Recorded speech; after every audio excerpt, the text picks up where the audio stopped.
सरोजा, क्यों भाग रहे आप हमसे? बीवी है हम आपकी। सरोजा हमें थोड़ा वक्त दो। कितना वक्त?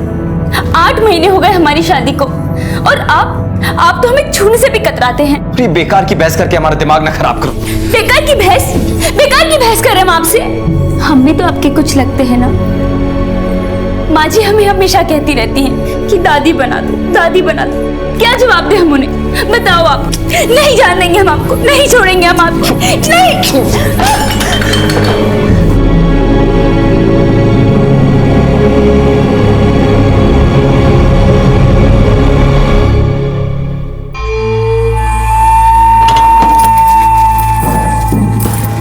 उठो उठो उठो उठो, ब्रेकिंग न्यूज। उठो ना, हम दोनों बुआ फूफा बनने वाले हैं। क्या? चमका दिए ना। ब्रेकिंग न्यूज ये है कि भाभी माँ को सिर्फ सपने दिखा रही है दादी बनाने के, पर क्या? पर ये कि ना नॉमन तेल होगा और ना राधा नाचेगी। भाई आज फिर से निकल गया जलती अंगीठी बुझा के। अरे वो अपनी रोटियां कहीं और सेकता है। अगर रणवीर की असली रासलीला का सच तेरी भाभी को पता चल जाए ना, तो यह नाच नहीं तांडव होगा।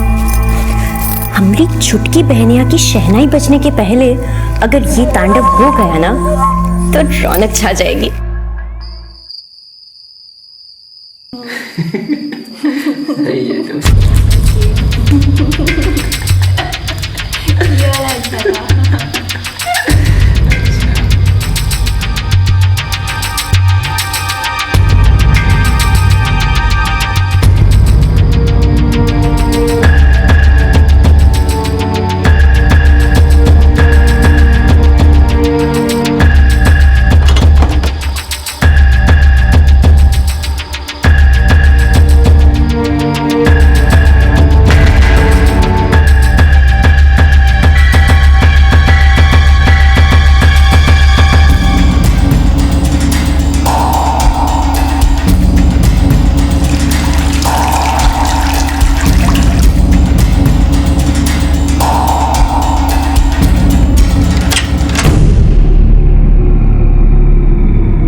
जूती से भी बदतर हाल कर दिया आप हमारा। चुल्लू पर पानी में डूब मरने लायक भी नहीं रहे हम। ये बोल, क्यों शादी की हमसे? क्यों हमारी जिंदगी नरक बना दिए? सरोजा, हम शांति से भी बात कर सकते हैं। शांति? हमारी जिंदगी की शांति मंगल के भी शांति का बढ़ावा बना रहे हैं। बहुत तो पतंग कर दम वरना किसी ने सुन लिया तो। मुंह तो दबा रहे हमारा, गला ही दबा दीजिए ना। देख हमारी इज्जत की धज्जियां ना उड़ा, नहीं तो क्या करेंगे? मारेंगे? मार डालेंगे ना? मार डालो ना, मार डालो मुझे। सरोजा, सरोजा,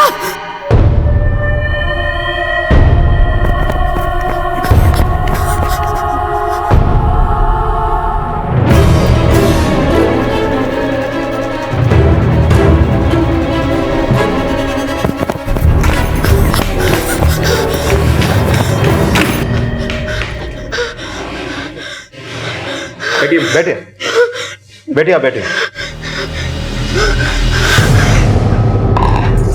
ये पानी लीजिए।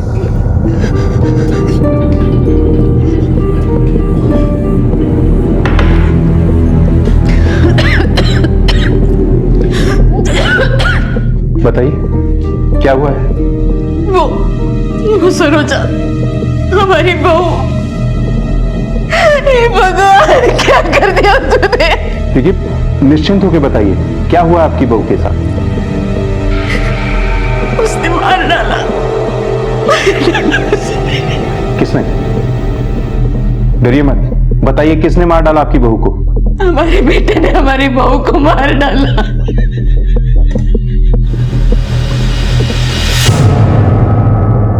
आज के दौर में माता पिता अपने बच्चों की छोटी मोटी गलतियों की चर्चा अपने सगे संबंधियों तक से करने से परहेज करते हैं। ऐसे में अगर एक मां अपने ही बेटे को हत्या के आरोप में सजा दिलवाने की पहल करे तो हैरानी होना लाजमी है। और इस हैरानी में हैरान होकर हम अक्सर कानून व्यवस्था का आदर करने वालों पर भी सवालिया निशान लगा देते हैं, क्योंकि हमें लगता है कि आज के दौर में अगर ऐसा कुछ हुआ है तो इसके पीछे भी जरूर कोई पहेली है। ये केस एक ऐसी ही दुर्लभ पहेली बनकर पुलिस के सामने आया था और इस पहेली को बूझने के लिए पुलिस तुरंत घटनास्थल पर पहुंची, जहां सरोजा की बेजान लाश पड़ी थी। उसके साथ हुए हादसे की तस्वीरें बयां करता एक दिल दहला देने वाला मंजर था और साथ में थे कुछ निर्जीव प्रश्न जिनके जवाबों को सजीवता देना पुलिस की जांच का पहला पड़ाव था।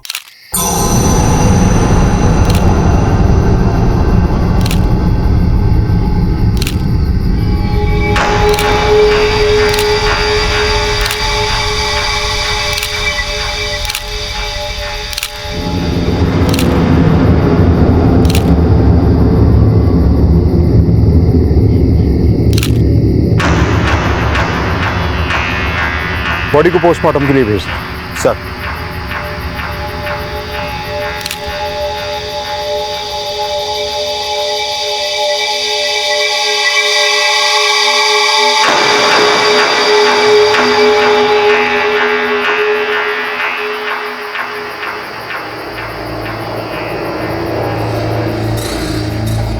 पति पत्नी के बीच में कोई नोकझोंक हुई थी क्या?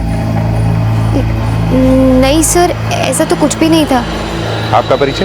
हम रंजना, रणवीर भैया की छोटी बहन। आपसे बाद में बात कर लेंगे, पहले आपकी माता जी से पूछ लेते हैं। जरा विस्तार से बताइए हत्या के हालात, हत्यारे की मंशा और पीड़ित की आप भी थी। जितना भी आप जान समझ पाई खुल के बताइए। रणवीर और सरोजा की शादी को 8 महीने हुए थे साहब। छुटपुट नोकझोंक के अलावा सब कुछ तो ठीक ही चल रहा था। छोटी मोटी नोकझोंक अगर हिंसा में बदल जाए, वो भी जानलेवा, तो कोई छुटपुट बात नहीं हुई। जरा दिमाग पर जोर डालिए। कल परसों नरसों कभी तो कुछ ऐसा हुआ होगा जो आज हत्या के अंजाम तक आ पहुंचा।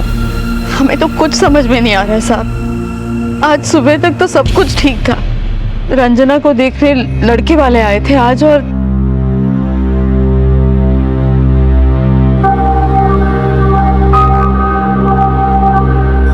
बहन जी, हमें रंजना बहुत पसंद है। आपने हमारा मान रखकर बहुत उपकार किया बहन जी, पर आप भी हमारा मान रख लेना अच्छे से। अभिलाष की मां ने दहेज की मांग की और इस बात को लेकर घर में तनाव का माहौल बन गया।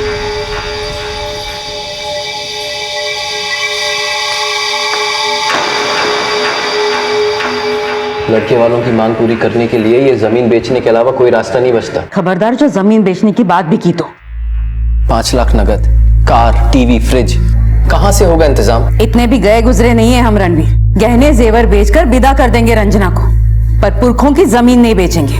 माँ जी, दहेज देना और लेना दोनों अपराध है और हमें समझ नहीं आ रहा कि क्यों हम उन्हें सिरे से मना नहीं कर देते और अपनी रंजना के लिए कोई दूसरा अच्छा सा लड़का देख लेते हैं। हर कोई हमारी माँ की तरह तो नहीं होता ना, जो बिना दहेज लिए शादी के लिए मान जाए। रंजना, तो हमें ऊंचा बताकर अपनी भाभी को नीचा दिखाने की कोशिश मत कर। अरे माँ, वो अभिलाष भाग गया है इसे, उसी से शादी करना चाहती है, इसलिए बौखला गई है। हाँ दीदी, और वैसे भी हमारे जीजा जी से तो लाख गुना अच्छा ही है ना अभिलाष। रंजना, जबान संभाल के। 1 मिनट दीदी, हमें अपनी तरह समझने की कोशिश मत कीजिएगा आप। और वैसे भी हम इस घर से विदा होंगे तो ये सोच करके नहीं कि कल को अपने पति को यहाँ ले आए घर जमाई बनाकर। और एक बात हम सबको बता देना चाहते हैं कि जीजा जी को भी तो बहुत कुछ दिया था ना हमने। 3 लाख कैश, टीवी, फ्रिज, तो फिर हमें क्या कुछ भी नहीं देके विदा करेंगे यहाँ से? सुन रही हो अम्मा? गहने जेवर बेच के मामला सुलटने वाला नहीं है। और वैसे भी कौन सा धन्ना सेठ बना दिया उस जमीन ने हमें। बेचो उसे और जिसे जो चाहिए दे के टंटा खत्म करो। मरते दम तक हम ये जमीन नहीं बेचेंगे रणवीर। एक काम करो, हमें जहर देकर मार डालो, फिर जिसे जो करना है वो करे।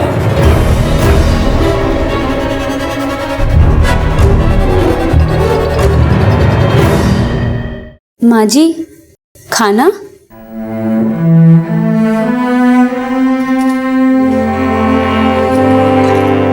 अपनी बहू को अनसुना करके आप हमारा अपमान भले ही कर लीजिए माँ जी, लेकिन अन का अपमान मत कीजिए।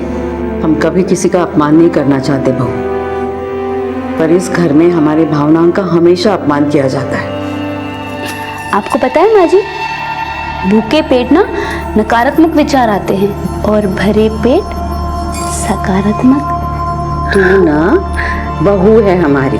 कान तो छोड़िए हमारा, किसी ने देख लिया तो सोचेंगे कितनी अत्याचारी सास है हम। ये लीजिए माँ जी। बस सुशील और संस्कारी तो तू है ही बहू, पर चतुर भी बहुत। झट से हमारा गुस्सा शांत कर दिया।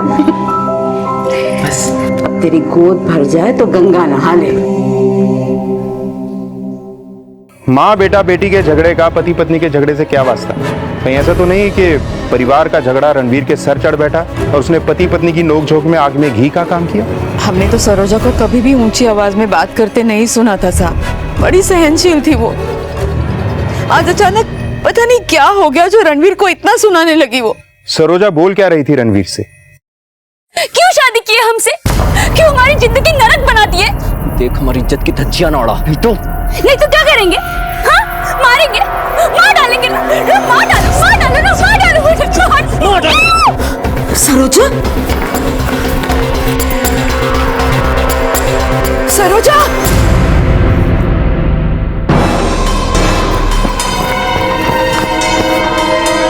हमारा बस चलता तो हम तभी अपने बेटे की जान ले लेते, लेकिन एक पति अपना आपा खोकर अपनी बीवी को मार सकता है, पर एक माँ क्यों किया?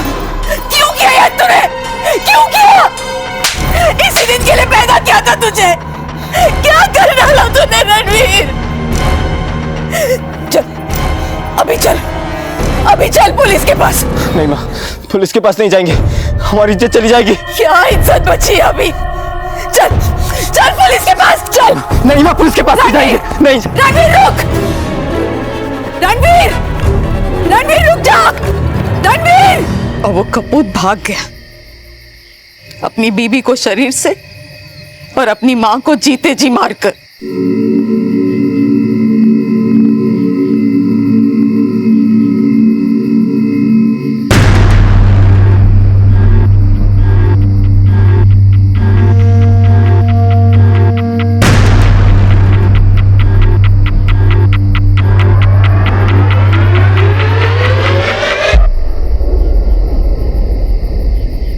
तिवारी, इस घर के सभी सदस्यों के फिंगरप्रिंट्स लो। जूता चप्पल सबके निशान चाहिए मुझे। सर। सरोजा और रणवीर के रिश्ते पर आप कुछ टिप्पणी देना चाहेंगे? जी, जो जानता हूँ साफ साफ बता देता हूँ। रणवीर का ना किसी दूसरी औरत पे था चक्कर था, और हमें लगता है कि ये बात सरोजा को पता लग गई थी, इसीलिए ऐसा हुआ। कौन है ये दूसरी औरत? ये नहीं पता वो कौन है, बस एक दो बार उसकी परछाई को रणवीर भैया के साथ देखा था। परछाई से आपका मतलब? वो जब लोग दूर होते हैं और अंधेरे में होते हैं तो। मतलब वो रात में आती थी रणवीर से मिलने। अब ऐसे रिश्ते तो चोरी छिपे ही बनते हैं ना। इसका जिक्र अपनी माँ से किया आपने? जी नहीं, बल्कि हमने तो सोचा था हम खुद रणवीर भैया से बात करते हैं कि वो इस तरह भाभी को धोखा ना दे, लेकिन उसने तो उससे पहले ही भाभी को। नहीं, भैया पापी की जान नहीं ले सकते। जान नहीं ली तो भाग क्यों गया? ऐसा हो सकता है वो माँ की गलतफहमी का शिकार हो गए। तुम्हारी माँ ने ही मियाँ बीवी के लड़ने की आवाज सुनी। सर, हमें लगता है कि उनके झगड़े का फायदा किसी दूसरे ने उठाया और भाभी को मारा है, और माँ को लग रहा है कि भैया ने मार दिया है भाभी को। ये दूसरा हो कौन सकता है? शायद विवेक जीजा जी। ये विवेक से तुम्हारी कोई दुश्मनी है या ऐसी? सब वो बिल्कुल अच्छे इंसान नहीं है। घर जमाई बनकर रहने का उनका मकसद है माँ की जमीन जायदाद पर हक जमाना। वो तो चाहते ही है कि भैया को फांसी हो जाए और सारी जायदाद वो अकेले हड़प जाए। तुम्हारी बड़ी दीदी मानसी वो भी ऐसे ही सोचती है। सर वो उनसे भी बड़ी लालची है। और वैसे भी जीजा जी जो कुछ भी करते हैं उनके इशारों पर ही करते हैं। दोनों के दोनों चोर बन के बैठे हैं घर में। अभी कुछ दिन पहले ही दीदी ने भाभी के गहने तक चुरा लिए थे। माँ हम सच कह रहे हैं, सरोजा के गहने हमने नहीं चुराए। माँ हम भी झूठ नहीं कह रहे, दीदी हमारे कमरे में गई थी। अरे तो कमरे में गए थे तो क्या चोर हो गए? किसी और ने चुराए होंगे तो। ठीक है तो अपने कमरे की तलाशी दिलवाकर हमें आप झूठा साबित कर दीजिए। क्या हो क्या रहा है ये सब? कल की आई बहू घर की बेटी पर आरोप लगा रही है और आप सब खड़े चुपचाप सुन रहे हैं। तलाशी की बात सुनते ही जीजा जी ने ऐसा चिल्लत्तर मचाया घर में कि फिर माँ ने तलाशी लेना ठीक नहीं समझा। और फिर अगले ही दिन जीजा जी ने अपने बैंक अकाउंट में पूरे 1 लाख रुपए जमा करवाए।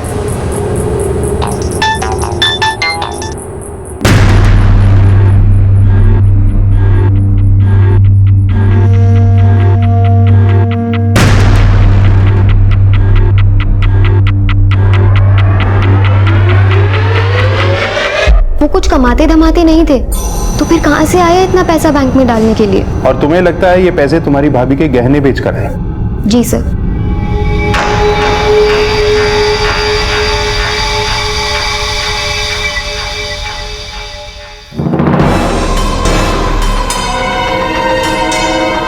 सरोजा की सास ने कहा कि बेटा बहू में झगड़ा हो रहा था, तू मैंने, आरोप प्रत्यारोप, और देखते ही देखते झगड़ा हिंसा में बदल गया। झगड़ा करते वक्त दोनों आमने सामने थे और मां के मुताबिक सरोजा खुद चिल्लाई थी। सरोजा? फिर भी वार सरोजा की पीठ पर हुआ। यानी कि सर आप यही कहना चाहते हैं कि सरोजा की हत्या उसके पति रणवीर ने नहीं की? सरोजा के अलावा उसके ससुराल में 5 लोग हैं, लेकिन मां कह रही है कि सरोजा को उसके पति रणवीर नहीं मारा। हमारे बेटे ने हमारी बहू को मार डाला। लेकिन उसने अपने बेटे रणवीर को सरोजा को मारते हुए नहीं देखा। सरोजा! रणवीर के जीजा विवेक और बड़ी बहन मानसी का कहना है, साहब जब हम बाहर आए ना तो रणवीर वहां नहीं था। सरोजा की लाश और माँ थी वहाँ, और माँ रणवीर का नाम लेकर चिल्ला रही थी। विवेक और मानसी ने यह मान लिया कि रणवीर ही सरोजा को मारकर भागा है, लेकिन उसकी छोटी बहन रंजना ने यह नहीं माना। नहीं, भैया पापी की जान नहीं ले सकते। रंजना ने अपना शक अपनी बड़ी बहन मानसी और जीजा विवेक पर जताया। सर आप कहना क्या चाहते हैं? हम सरोजा के सास, ननद और जीजा सबका मनोविज्ञान समझने की कोशिश कर रहे हैं। बस एक बात खटक रही है कि आखिर एक माँ अपने बेटे को फांसी क्यों चढ़ाना चाहती? सरोजा के ससुराल में कोई भी दूध का धुला नजर नहीं आ रहा। बस ये इकलौती सास इतनी महान क्यों नजर आ रही है? और वो सरोजा का पति रणवीर, उसे फरार किया गया या वो खुद फरार हो गया?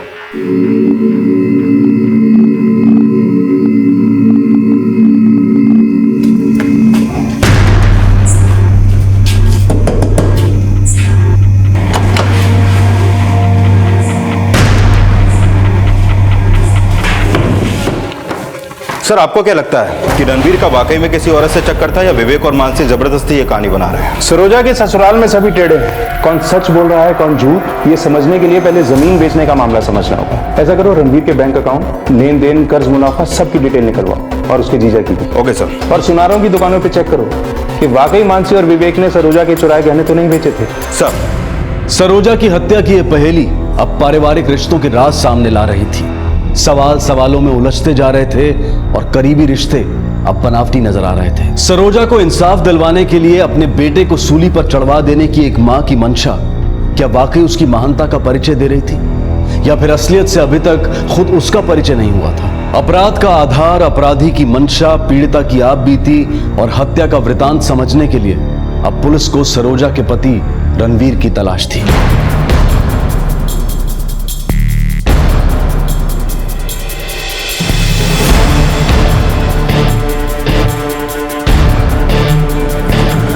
सुनिए जी, ये फोटो देखिए और बताइए कि इन दोनों में से यहाँ कोई आया तो। ये लेडीज है सर। ये जेवर रणवीर की बड़ी बहन मानसी ने एक सुनार को बेचे थे, वो भी सरोजा की हत्या की अगली सुबह।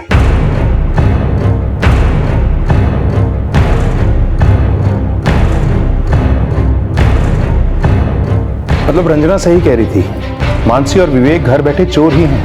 सर, सरोजा की पोस्टमार्टम रिपोर्ट, हंसिया घोप के उसकी हत्या हुई, लेकिन हंसिया पर किसी की उंगलियों के निशान नहीं पाए गए। मतलब सरोजा की मौत कोई हादसा नहीं, बल्कि एक सोची समझी साजिश थी। ये पता चला वो पैरों के निशान किसके थे जो सरोजा की बॉडी के पास मिले थे।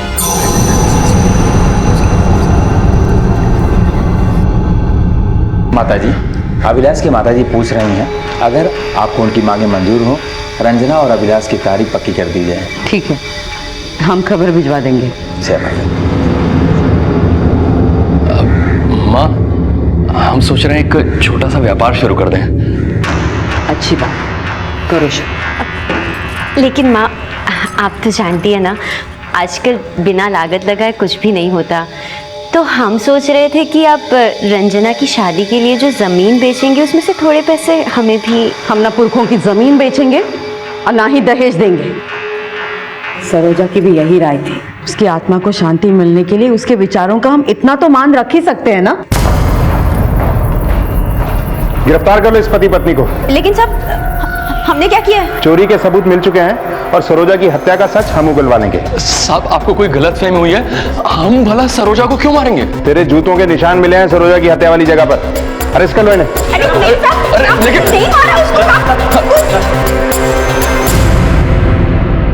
साहब, हम मानते हैं कि हमने सरोजा के गहने चुराए थे, लेकिन इन्होंने सरोजा को नहीं मारा साहब। हम तो उस रात बाहर गए ही नहीं, सच्ची कसम से। तो तेरे जूते पहन के कोई भूत मार गया सरोजा को? साहब, हमारा यकीन कीजिए, जब हम सरोजा के कमरे में गहने चुराने गए थे तब ये सो रहे थे साहब। साहब, मुझे लगता है वो जो परछाई रणवीर भैया से मिलने आती है वो सच में कोई भूत ही थी। ज्यादा चालाक बनने की कोशिश मत करो। रणवीर का किसी औरत के साथ चक्कर होना तुम दोनों की झूठी कहानी है जिसमें हमें उलझा के तुम दोनों बचना चाहते हो। हमारा यकीन कीजिए साहब, हम सच कह रहे हैं। उस रात भी रणवीर भैया से वो परछाई मिलने आई थी और उसके पीछे पीछे सरोजा भी गई थी।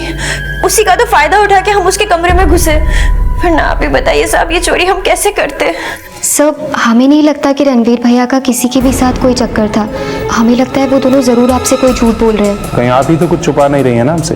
नहीं सर, हम आपसे कुछ नहीं छुपा रहे हैं। ठीक है, आप जा सकते हैं। सर, आपको क्या लगता है कि वो परछाई वाकई में विवेक और मानसी का रचाया हुआ छलावा है या कोई रहस्यपूर्ण हकीकत? इस रहस्य का तभी पता चलेगा जब रणवीर हमारे हाथ लगेगा।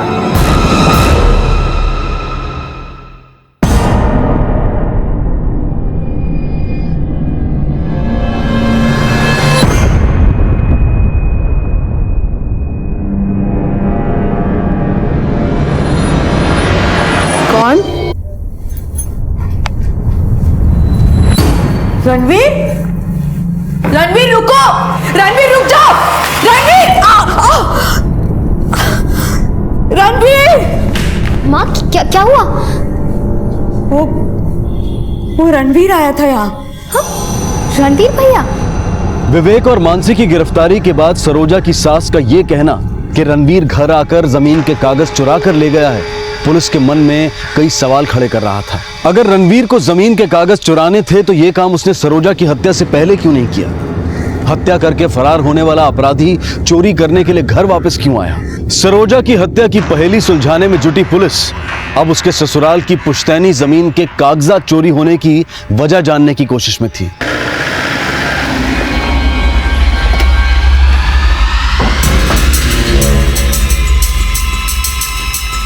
आइए साहब, वो कल रणवीर हमारे घर आया था चोरी छुपे। उसे हमारे पुश्तैनी जमीन के कागजात चुरा लिए। वो जमीन बेच देगा साहब। आपने ये जमीन उसके नाम करा रखी? जी।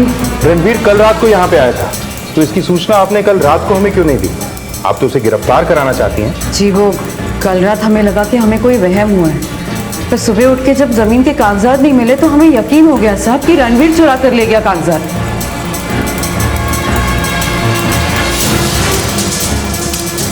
हमें लग रहा है रणवीर की माँ ने खुद रणवीर को बुला के ये जमीन के कागज गायब करवाए होंगे। रणवीर की माँ पे नजर रखो और रणवीर की सारी कॉल डिटेल्स चेक करो। हो सकता है वो जमीन को बेचने की कोशिश करे। सर, हमने रणवीर के कॉल रिकॉर्ड चेक किए और कुछ लोगों से बात भी की। पता चला कि रणवीर ने काफी लोगों से कर्जा लिया हुआ था। हो सकता है रणवीर इन्हीं कर्जदारों से अपनी जमीन का सौदा करे। सबके फोन सर्विलेंस पे डालो, रणवीर इनसे जरूर कांटेक्ट करेगा। सर,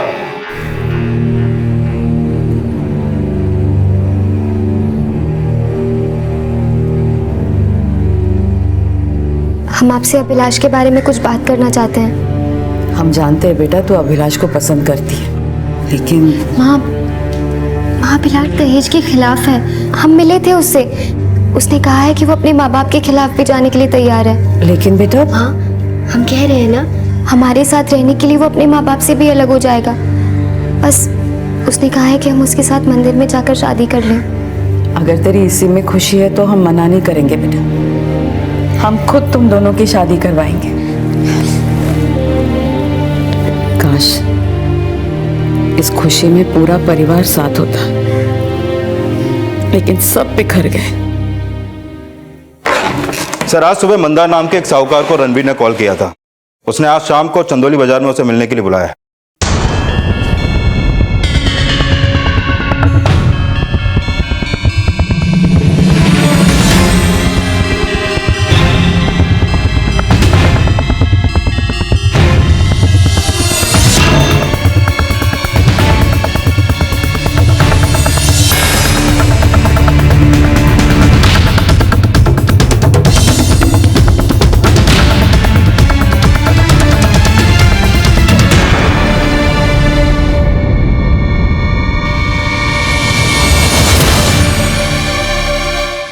हाँ साहब, रणवीर आने वाला था हमसे मिलने, लेकिन साहब हमें सच में नहीं पता कि वो अपनी औरत का कत्ल करके फरार है। साहब क्या बोल रहा था वो? साहब कई दिनों से अपनी जमीन बेचने की बात कर रहा था साहब। हम तो उसे बयाना भी देने वाले थे, लेकिन हमारी उससे मुलाकात नहीं हुई और आज सुबह अचानक से उसका फोन आ गया। कब से जानते हो उसे? बचपन से साहब। उसका किसी औरत से कोई चक्कर था? चक्कर ही चक्कर था साहब। शहर में अक्सर एक चकले में जाया करता था और वहाँ की किसी वैश्या के साथ उसका टांका भी भिड़ा था साहब। क्या नाम है उसका? साहब दिव्या। उस चकले का एड्रेस दो। साहब अब वो वहाँ रहती नहीं, 6 महीने पहले ही वहाँ से काम छोड़ के चली गई। बेटा वो मैं ये चाह रही थी कि शादी के बाद तुम और अभिलाष यहीं रह लो। माँ चाहते तो हम भी यही है कि आपको कभी अकेला ना छोड़े, पर आप जानती है ना, अभिलाष दहेज लेने के भी खिलाफ है, तो उसे घर जमाई बनने के लिए कैसे बोल सकते हैं हम? जिस लड़की का जिक्र रणवीर की बहन कर रही थी, हो सकता है वो दिव्या ही हो और रणवीर इस वक्त उसी के साथ हो। सर, एक एनजीओ की हेल्प से दिव्या का पता चला है। उसने 6 महीने पहले ही प्रोस्टिट्यूशन छोड़ दिया था और उसके बाद से वो गिरना बस्ती में रह रही है।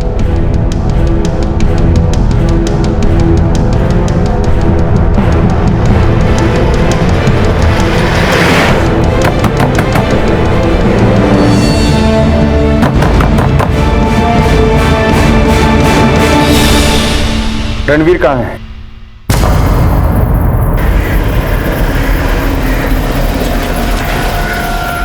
बहुत सुंदर लग रही है तुम। हाँ माँ, पर भैया आज यहाँ होते तो। नाम मत ले उसका, उसने हमारे बहू का कत्ल किया। रणवीर ने नहीं मारा सरोजा को, सास ने मारा है अपनी बहू को। ले चलो माता जी को। एक मिनट सर, आपको जरूर कोई गलतफहमी हुई है सर। माँ क्यों मारेंगी भाभी को? ले चलो माता जी को। तू डर मत रंजना, ये पुलिस वाले चाहे कुछ भी सोचे, पर भगवान जानता है कि हमने सरोजा से कभी ऊंची आवाज में बात तक नहीं की, तो उसे क्या मारेंगे? माँ हम क्या करें, हमें कुछ समझ नहीं आ रहा है। तू डर मत, तू जा और अभिलाष से शादी कर, हमारी फिक्र मत कर बेटा। तू साज को आँच नहीं होती बेटा। माँ सांच को आंच नहीं होती, तुम्हारा झूठ राख हो चुका है। अब बताओ, क्यों मारा तुमने अपनी बहू सरोजा को? आप जो राग को रेत रहे उससे हमारे सच का कोई वास्ता नहीं। तुमने अपनी बहू सरोजा को सिर्फ इसलिए मार डाला क्योंकि उसे पता चल गया था कि तुम्हारा बेटा रणवीर HIV पॉजिटिव है, और वो ये सच दुनिया के सामने खोलकर तुम्हारे खानदान की इज्जत की धज्जियां ना उड़ा दे, इसलिए तुमने सरोजा को मार डाला। रणवीर HIV?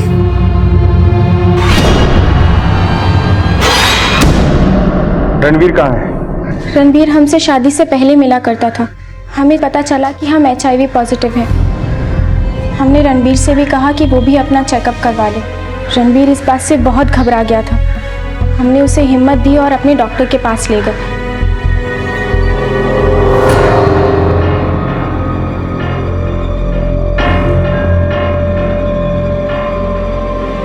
रणवीर भी हमारी तरह HIV पॉजिटिव निकला। सिर्फ तुम्हारी वजह से हम HIV हो गए। अरे 1 हफ्ते बाद हमारी शादी है। समझ में नहीं आ रहा हम क्या करें। तुम ही बताओ ना हम क्या करें अब। रणवीर तुम ये शादी मत करो। अगर तुमने ये शादी कर ली तो तुम्हारी बीवी भी तुम्हें वैसे ही कोसेगी जिस तरीके से आज तुम हमें कोस रहे हो। लेकिन रणबीर अपने घर वालों से सच बोलने की हिम्मत नहीं जुटा पाया और उसने शादी कर ली।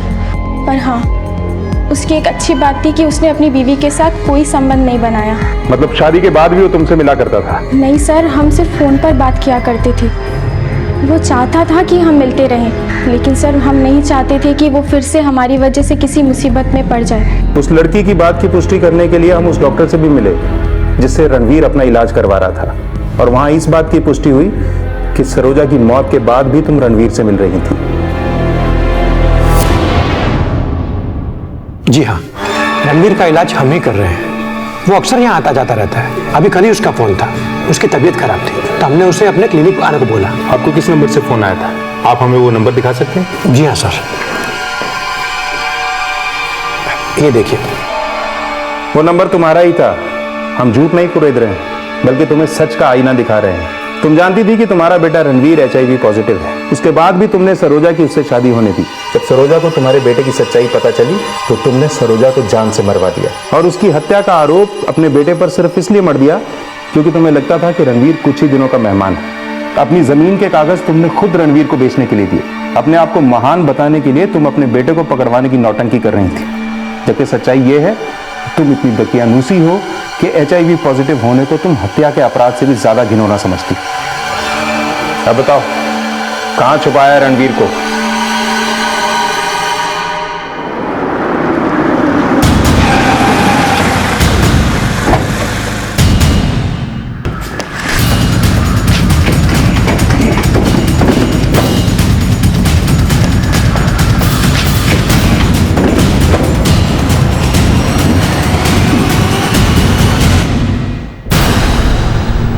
गंगे च जमुने चैव गोदावरी सरस्वती नर्मदा सिंधु कावेरी जलास्मिन् सन्निधिं कुरु।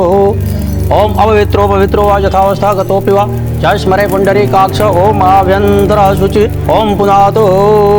अब आप लोग फेरों के लिए खड़े हो जाएं। एक मिनट रंजना, तुम्हारा भाई भी तुम्हारी शादी में शामिल होना चाहता है। अब बताओ, रणवीर को कहां छुपा रखा है? हमें नहीं पता, नहीं पता हमें। सर, हमें पता लग गया कि रणवीर इस वक्त कहां है। जहां रणवीर रह रहा था, हमें पता चला वो जगह अभिलाष ने इसे दिलवाई थी, और तुम दोनों वहां इससे मिलने जाते थे। अब ये शादी का गठबंधन उतारो और हथकड़ियां पहन लो। अरेस्ट कर लो इन्हें।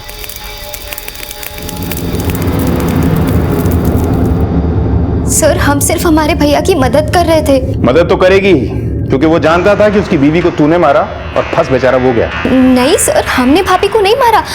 भैया झूठ बोल रहे हैं आपसे। तेरा झूठ पकड़ा गया है। खुद को बचाने के लिए अपनी माँ को फंसाने की सोची। हमने नहीं मारा सरोजा को, ना ही रणवीर को कहीं छुपाया हमने। फिर तुम्हारे फोन से 25 नवंबर को किसने फोन किया था रणवीर को? उस दिन जब अपनी माँ के साथ शादी की शॉपिंग के लिए गई तो तूने खुद अपनी माँ से उनका फोन मांगा था, फिर उन्हें अकेला छोड़कर कहीं गायब हो गई।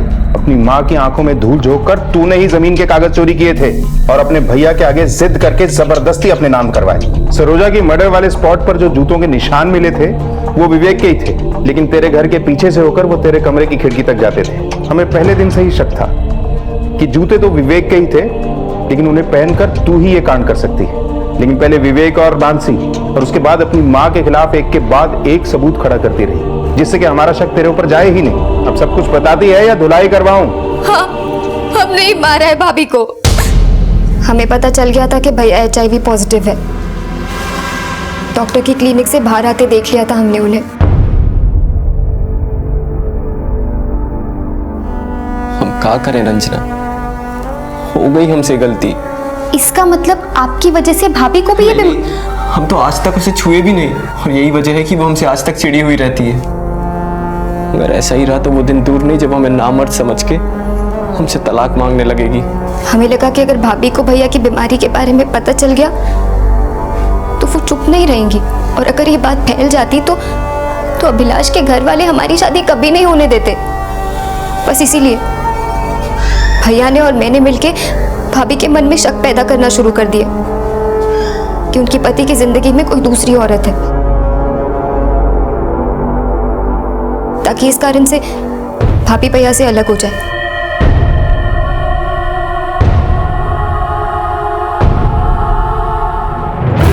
पर एक दिन भाभी को भैया के HIV पॉजिटिव होने का पता चल गया।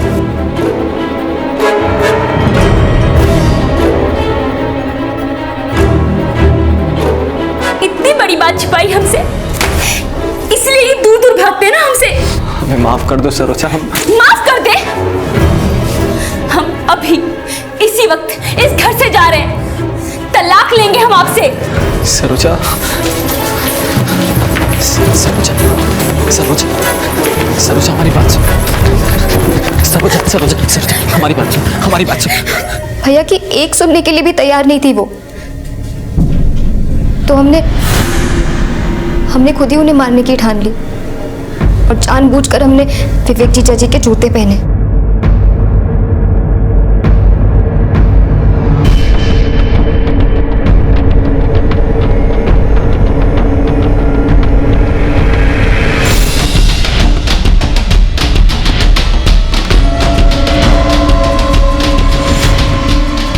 देख हमारी इज्जत की धज्जियां ना उड़ा, नहीं तो क्या क्या करेंगे? मारेंगे? मार डालिए, लीजिए लीजिए, मार डालिए मुझे, मार डालिए मुझे, मार डालो।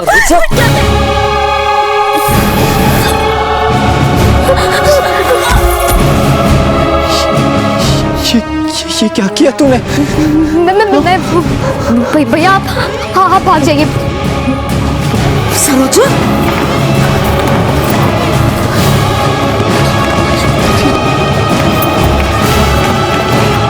सरोजा,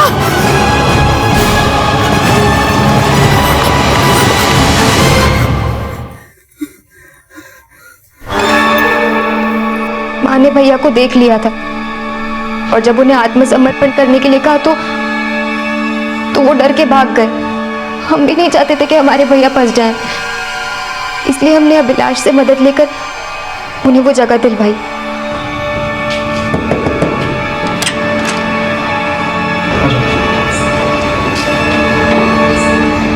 फिर हमने ही भैया के कपड़े पहनकर माँ के कमरे से वो कागज चुराए, ताकि माँ के दिमाग में ये शक पैदा हो जाए कि भैया ही वो कागज चुरा कर भाग गए। कौन? रणवीर? रणवीर रुको! रणवीर भैया पे शक पक्का करने के लिए हमने ही जबरदस्ती उनसे मंदार को फोन करवाया।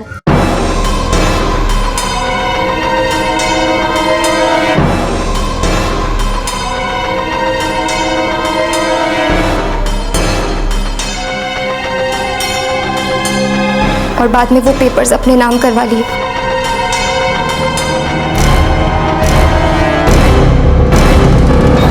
मतलब तुम मंदार के जरिए हमें रणवीर के HIV पॉजिटिव होने के राज तक पहुंचाना चाहती थी, इसलिए अपनी मां का फोन लेके रणवीर से उस डॉक्टर को कॉल करवाया।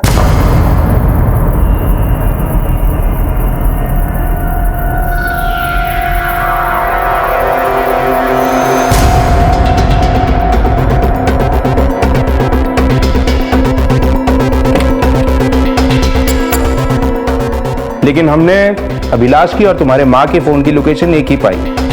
इससे हम समझ गए कि इस सब में अभिलाष का भी कुछ ना कुछ लेना देना जरूर है। और फिर रणवीर हमारे हाथ लगा और तुम्हारी सारी पोल पट्टी खुल गई।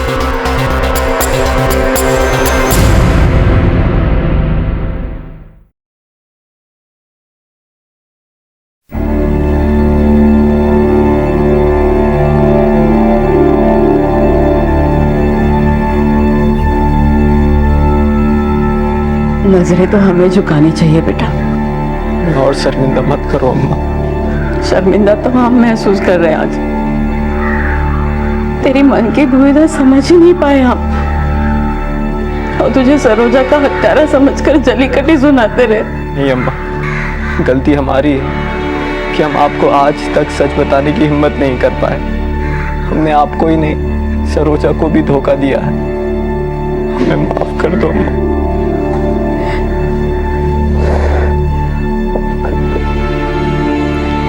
देर से ही सही, तेरे इसी सच ने हम दोनों के बीच जितनी भी गलतफहमियां थी ना, सारी दूर कर दी बेटे।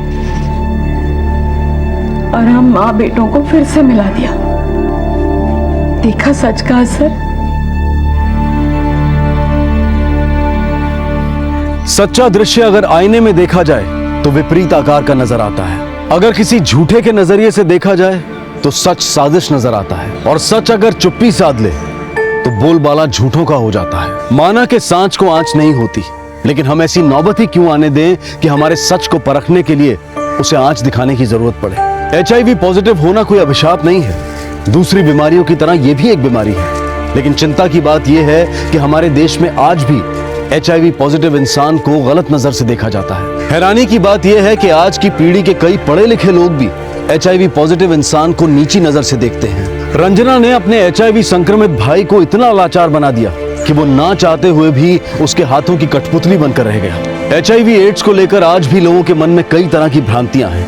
लोग इसे छुआछूत की बीमारी समझते हैं। इसके बारे में बातचीत करने से भी परहेज करते हैं। आज भी इसके बारे में जागरूकता की कमी है। रणवीर जैसे न जाने कितने लोग अपने HIV संक्रमित होने के बारे में अपने परिवार को भी बताने से डरते हैं, लेकिन किसी बीमारी को छुपाने में उसका समाधान नहीं है। पर रणवीर सच बताने की हिम्मत नहीं जुटा पाया और सरोजा से शादी करने की भूल कर बैठा। हमारी भूल की सजा अगर किसी निर्दोष को मिल जाए तो हमारी भूल किसी अपराध से कम नहीं। बाद में अपने आप को कोसने से बेहतर है कि पहले ही अपनी सच्चाई का परिचय दें और जो भी हालात सामने आए निडर होकर उनका सामना करें। अब मैं अनूप सोनी आपसे विदा लेता हूं। फिर मुलाकात होगी अगले एपिसोड में एक और चौंका देने वाले केस के साथ। तब तक अपना और अपने परिवार का ख्याल रखें और देखते रहें क्राइम पेट्रोल डायल 100। सबक एक को सीख हम सबको। जय हिंद।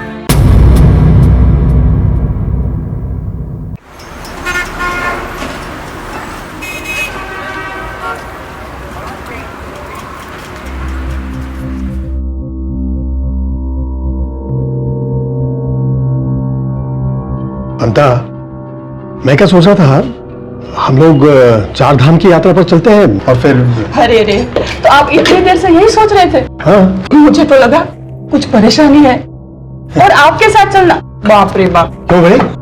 वो वृंदावन के मंदिर में आरती शुरू हुई तो ये जय श्री कृष्ण करके इतने आगे चले गए कि हम बिछड़ गए और किसी दूसरे का हाथ पकड़ लिया। अरे सुनो भाई, ऐसा नहीं है। देखो क्या है, जब इंसान भक्ति में लीन हो जाता है ना तो ऐसा ही होता है।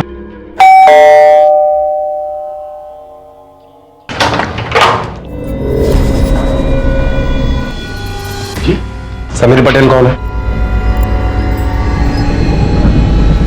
मैं हूं समीर पटेल, बोलिए। तुम्हारी पत्नी के मर्डर के जुर्म में हम तुम्हें गिरफ्तार कर रहे हैं।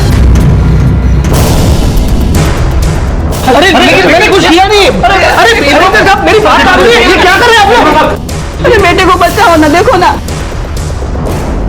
आज के जमाने में जॉइंट फैमिली एक सपने की तरह से हो गई है और इसी सपने को सच साबित करता पटेल परिवार। जहां सब लोग एक साथ हंसी खुशी रह रहे थे, उसी परिवार में अचानक एक दिन पुलिस आती है और समीर को उसकी पत्नी के कत्ल के जुर्म में गिरफ्तार कर लेती है। इस मामले की तह तक जाने के लिए अतीत को खंगालना होगा। कौन है ये समीर पटेल और उसकी पत्नी की हत्या का सच क्या है?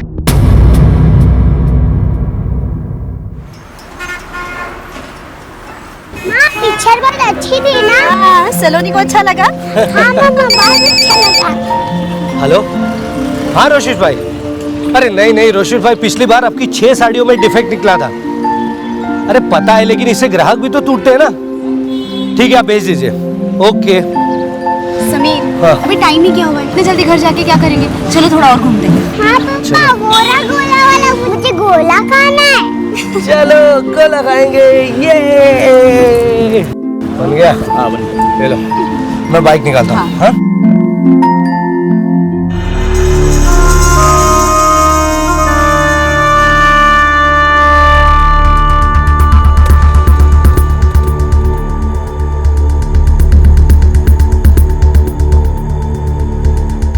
समीर, हाँ चलो। हाँ चलो।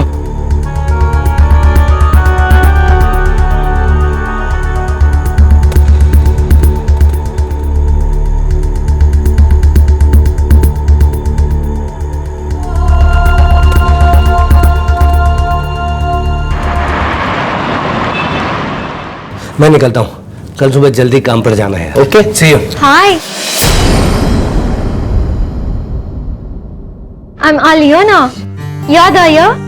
Remember? Oh yes. Hi. How are you? Long time. यार समीर, मैं प्रॉब्लम में हूँ। सिर्फ तुम मेरे को हेल्प कर सकता है। हेल्प करेगा ना? हाँ हाँ बिल्कुल, बोलो। ये एड्रेस पे मैं हूँ, कल आना।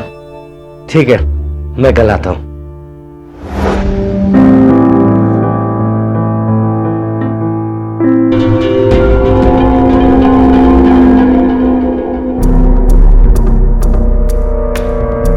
समीर, ये बाल किसका है? मेरा तो नहीं है। बाल पता नहीं किसका है। अरे यार, इतना दिमाग क्यों दौड़ा रही हो? आ गया होगा कहीं से। सो जाते ना यार, कल सुबह जल्दी उठना है। हाँ, गुड नाइट।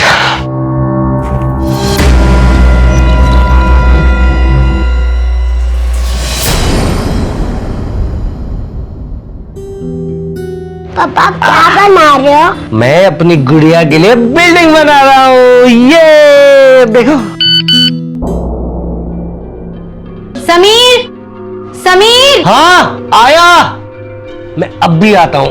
ओके।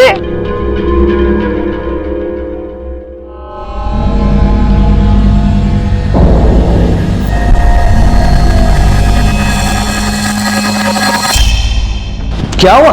प्लीज ये बैग अलमीरा पे रख देना, बहुत भारी है। सलोनी, तुम फिर से पापा के फोन में गेम खेल रही हो? दो मुझे। मैंने आपको कितनी बार कहा है कि सलोनी के हाथ में फोन मत दिया कीजिए।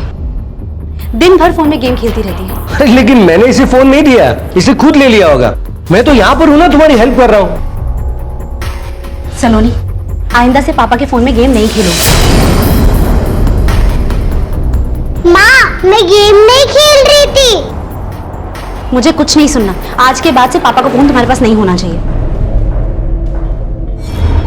गौरव, तेरी प्रॉब्लम क्या है? ज्यादा बड़ी नहीं, सिर्फ 20,000। पागल समझा है मुझे? मैं तुझे पैसे दूंगा। सोच लो, अगर वो फोटो भाभी के पास चली गई तो आपकी प्रॉब्लम मेरी प्रॉब्लम से ज्यादा बड़ी हो जाएगी।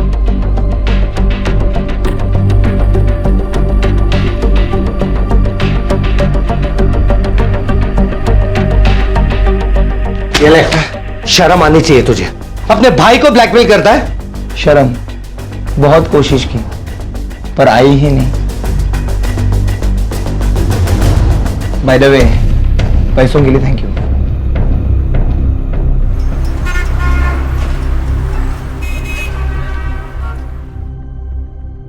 समीर, अभी उधर रहना अनसेफ है। आई डोंट नो मैं किधर जाऊं। मुझको लगता है कोई मुझको पीछा कर रहा है। मेरा लाइफ डेंजर में है। समीर, रोज ऐसा लगता है कि आज का दिन लास्ट होगा मेरा लाइफ की। नहीं नहीं अलियाना, तुम ऐसा डरो मत। मैं हूं ना तुम्हारे साथ। एक काम करो, तुम अपना सामान पैक करो और चलो मेरे साथ। और बाबूजी, कैसी रही आपकी यात्रा? पूरे सफर में तो कोई परेशानी नहीं हुई, बस स्टेशन से घर आने में तकलीफ हो गई। समीर आने वाला था लेने के लिए, आया ही नहीं। कहाँ है समीर? नहीं आए? वो तो बोलकर निकले कि आप लोग को लेने जा रहे हैं। खैर कोई बात नहीं, शायद कोई काम आ गया होगा। झूठ पे झूठ बोल रहे हो आप मुझसे। आपकी शर्ट पे कहीं से बाल आकर अटक गया। माँ बाबूजी को स्टेशन लेने जाने वाले थे लेकिन नहीं पहुंचे। जब भी आपके फोन में मैसेज आता है तो आपके चेहरे का रंग ही उड़ जाता है। आप पक्का मुझसे कुछ छुपा रहे हो। अरे यार अमिता, मैं तुमसे क्या छुपाऊंगा? तुम फालतू में मुझ पर शक कर रही हो। मैं बिजी था, नहीं जा पाया उन्हें लेने। अच्छा, ऐसे किस काम में बिजी थे कि आपका फोन स्विच ऑफ था? मैं 2 घंटे तक आपका फोन ट्राई कर रही थी लेकिन नहीं लगा। आखिर आप क्या छुपाने की कोशिश कर रहे हो? ठीक है, अगर तुम्हें ऐसा लगता है ना तो एक काम करते हैं। कल से 24 घंटे तुम मेरे साथ रहना। जहां जाऊंगा, जो काम करूंगा, तुम मेरे साथ रहना, ठीक है? लेकिन प्लीज भगवान के लिए अभी चुप हो जाओ। बच्ची सो रही।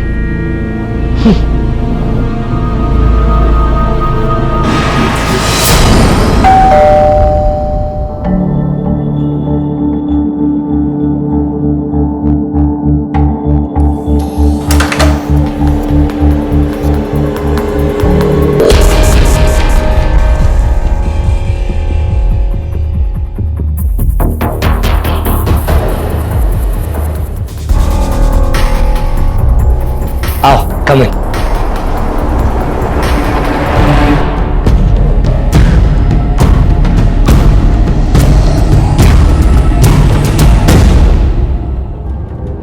माँ बापूजी, ये एलियोना है, मेरी बहुत अच्छी फ्रेंड है, रशिया से है। एक्चुअली क्या है ना कि इसके पासपोर्ट में थोड़ा प्रॉब्लम हो गया है, तो जैसे ही प्रॉब्लम सॉल्व हो जाएगा ये वापस चली जाएगी, लेकिन तब तक ये हमारे साथ ही रहेगी। हाय। जय श्री कृष्णा।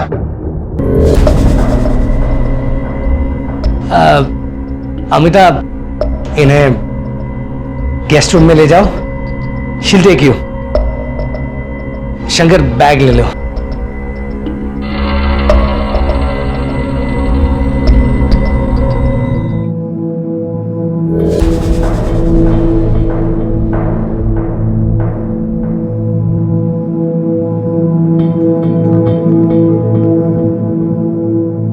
हाय।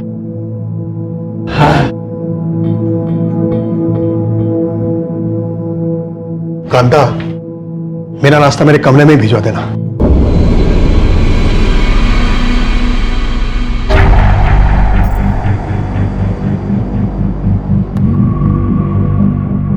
Good morning. Morning. Good morning. Morning.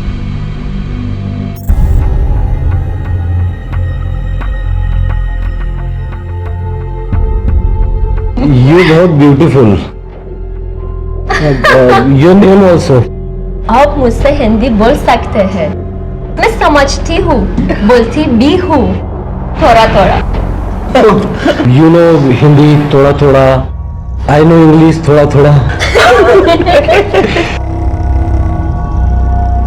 बड़ी अंग्रेजी झाड़ी जा रही थी उस तिरंगन के सामने, हैं? जोक पे जोक सुनाए जा रहे थे। मेहमान से खातिरदारी तो करनी पड़ेगी ना। सारी जिम्मेदारी तो तुम्हारी ही है। उस हिसाब से बाबूजी तो तुम्हारे बिल्कुल बदतमीज हुए, वो तो उस तिरंगन की तरफ देखते भी नहीं है। देखा नहीं तुमने? Oh, Samir, I'm really happy. Oh, okay, okay. I'm ready. Yeah.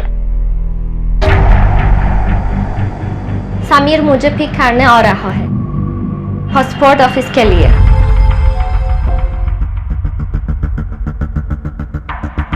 गौरव, मुझे घर के लिए मार्केट से कुछ सामान मंगाना था। अलियोना, हाय। तुम पासपोर्ट ऑफिस जा रही हो ना? Can I drop you? मैं भी उसी ओर जा रहा था, कुछ काम था मेरा, तो मैंने सोचा कि तुम्हें भी ड्रॉप कर दूं। नो थैंक्स, समीर आ रहा है, मुझे पिक करना है। गौरव, वो मार्केट जाना था, सामान ले। शंकर को भेज दो, मैं बहुत थक गया हूँ।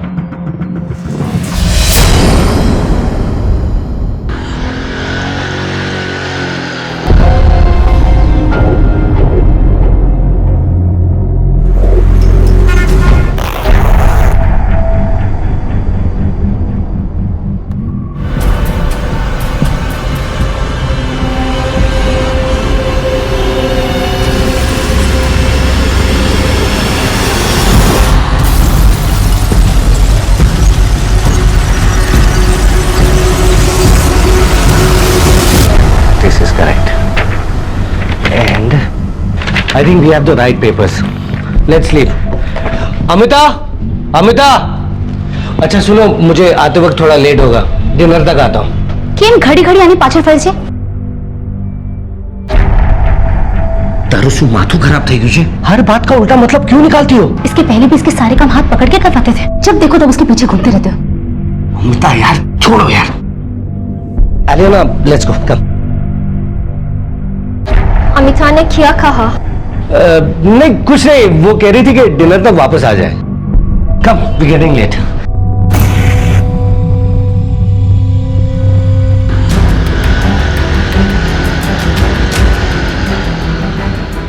रिक्शा, इस बाइक के पीछे चल।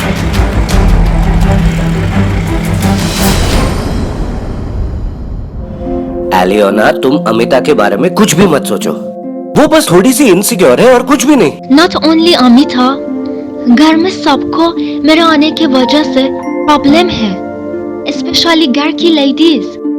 समीर, मैं कहीं और शिफ्ट हो जाऊं? नहीं यार, कैसी बात कर रही हो? कहीं शिफ्ट होने की जरूरत नहीं है, और वैसे भी थोड़ी दिनों की तो बात है, डोंट वरी। Thank you.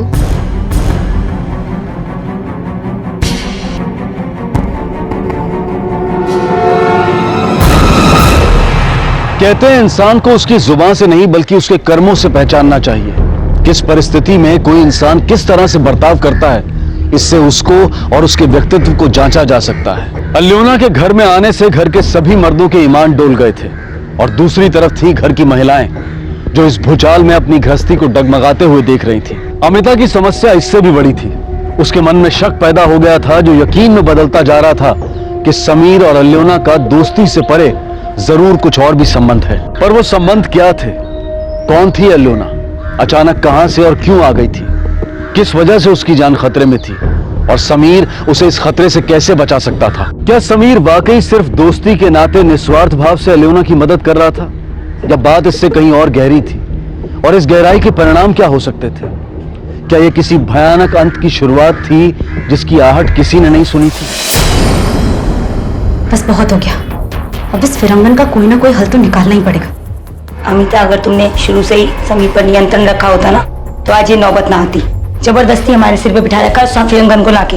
भाभी, आपका रसिक भैया पे कितना कंट्रोल है वो तो सबको दिख ही रहा है। अमिता, अगर खुद के कपड़े गंदे हो ना, तो जरूरी नहीं है कि दूसरे के कपड़ों पे भी कीचड़ उछाली जाए। मैं कीचड़ नहीं उछाल रही हूँ, सच बोल रही हूँ। क्या आपको नहीं पता रोज शाम को 7 बजे रसिक भैया घर पर आकर क्यों बैठ जाते हैं? मुझे तो लगता है पूरे के पूरे कुएं में ही भाग मिलेंगे।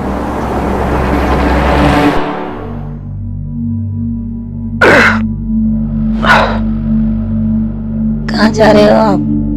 प्यास लगी है, पानी पीने जा रहा हूं।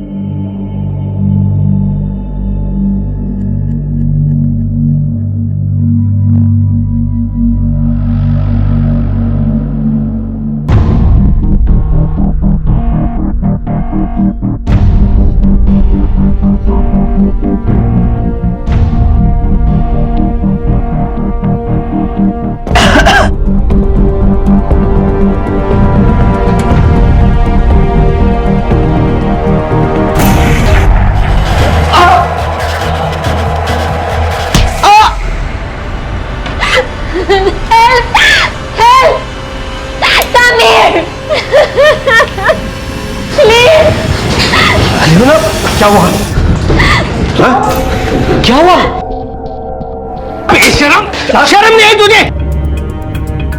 देखो अलोना, मैं मानती हूँ कि तुम इस वक्त बहुत ज्यादा मुसीबत में हो, लेकिन तुम्हारी वजह से हमारा पूरा परिवार बिखर रहा है। तो प्लीज तुम इसी वक्त यहाँ से चले जाओ, प्लीज। एक मिनट। इतनी रात को कहीं जाने की जरूरत नहीं है। लेकिन समीर, तुम कल सुबह ही इसके लिए कोई और इंतजाम करोगे। पर बस। और तब तक निधि बहू, तुम इसके साथ इसके कमरे में जाके सो।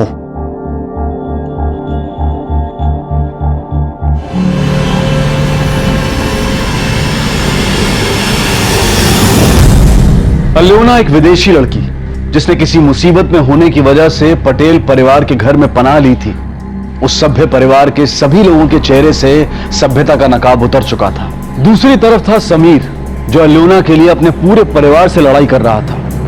पर किस वजह से वो अल्योना के लिए ढाल बना हुआ था? या फिर समीर ये सब सिर्फ इंसानियत की वजह से कर रहा था? इन सभी सवालों के जवाब शायद मिलने वाले थे, लेकिन वो जवाब जिस शक्ल में सामने आने वाले थे वो और भी भयानक था।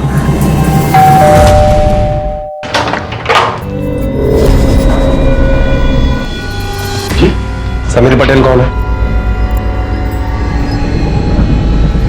मैं हूं समीर पटेल, बोलिए। तुम्हारी पत्नी के मर्डर के जुर्म में हम तुम्हें गिरफ्तार कर रहे हैं।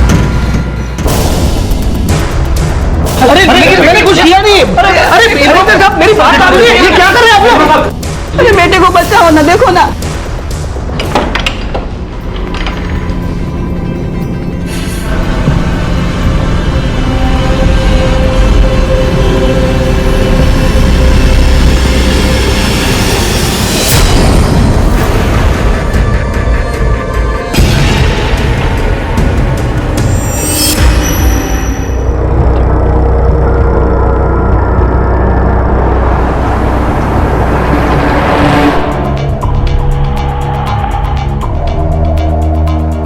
मिस्टर समीर, एलियोना आपकी पत्नी थी?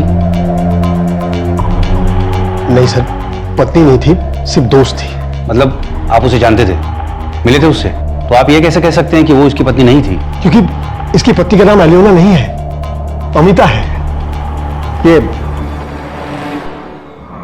ये उसका नंबर है, अब चाहे तो उसे फोन पर बात कर सकते हैं। वो फिलहाल अपने मैके में है, रिश्तेदार की शादी के लिए गई है। यादव, फोन लगाओ इस नंबर पे।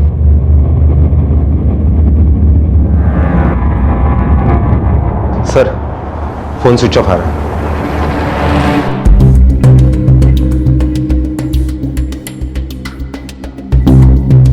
मिस्टर हसमुख पटेल, या तो समीर आपसे झूठ बोल रहा है या आप सब लोग पुलिस से झूठ बोल रहे हैं, क्योंकि एलियोना समीर की पत्नी होने का सबूत है हमारे पास।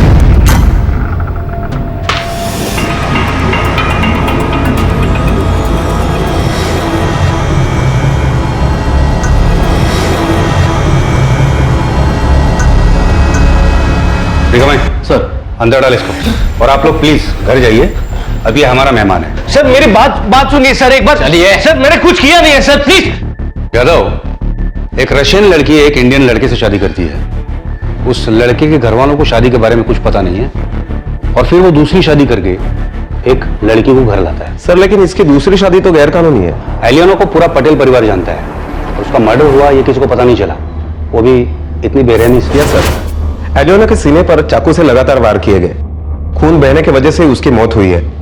डेड बॉडी के आसपास कोई हथियार भी नहीं मिला, बॉडी डिकम्पोज होना शुरू हुई है, इसका मतलब है मर्डर 2-3 दिन पहले किया गया।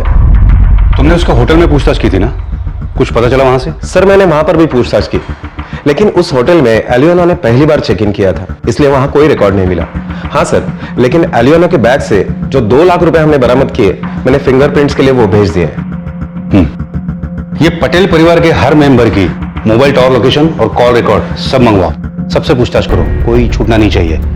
ये समीर जितना सीधा बन रहा है उतना है नहीं, 2-2 शादियां की हैं इसने। और एक बात सर, जिस दिन एलियोना का मर्डर हुआ उसी दिन समीर की दूसरी पत्नी मायके चली जाती है, कुछ अजीब नहीं है ये? उस पर नजर रखो, और जैसे ही वो वापस आए उसे पूछताछ करो। प्रॉब्लम तो है इस फैमिली में।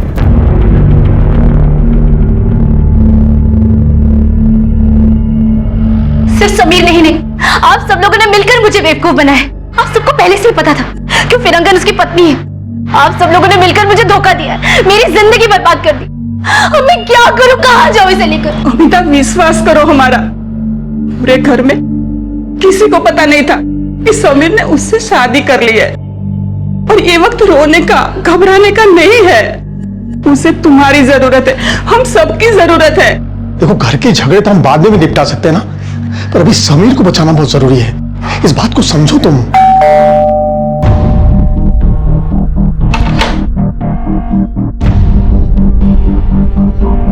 मुझे समीर पटेल की दूसरी बीवी अमिता से बात करनी है।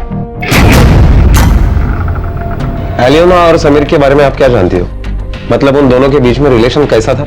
एलियोना समीर की सिर्फ दोस्त थी, मैं बस इतना ही जानती हूँ। समीर ने हमेशा हमसे ये कहकर मिलवाया कि वो उसकी अच्छी दोस्त है। समीर, मैंने खुद अपनी आंखों से तुम दोनों को गले मिलते हुए देखा है। यार अमिताभ, यार गले मिलने से चक्कर चलने लगता है क्या? मुझे कुछ नहीं सुनना, उसे अभी के अभी हमारे घर से निकालो, नहीं तो ये सफेद चुड़ैल हमारा घर तोड़कर जाएगी। यार इस घर की सारी औरतों को उसके सफेद रंग से क्या प्रॉब्लम है? उसके सफेद रंग के साथ उसका अपना दिमाग है, एक अपनी लाइफ है, और उसकी लाइफ में ढेर सारे प्रॉब्लम्स हैं। जैसे ही वो प्रॉब्लम सॉल्व हो जाएंगी वो खुद यहाँ से चली जाएगी, और तुम्हारी सफेद चुड़ैल कभी नहीं दिखेगी। Okay okay? और जब से वो यहाँ रहने आई तब से इस घर के मर्द पागलों की तरह उसके पीछे घूम रहे थे।